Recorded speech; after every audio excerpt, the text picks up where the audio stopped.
పైసా పైసా అన్నాడు గదనే నిన్ను గన్న నాన్న, ఆఖరికి కురిసేది ఆటన సిక్కల ఆనా.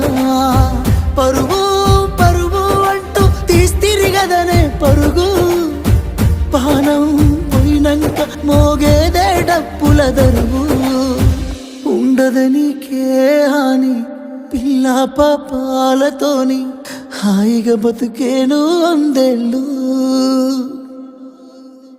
నువ్వు పువ్వులు అల్లుకొని పోతున్నవే అత్తగారింటికి, నే పువ్వులు జల్లుకొని పోతున్ననే కాలే తాటికి. నువ్వు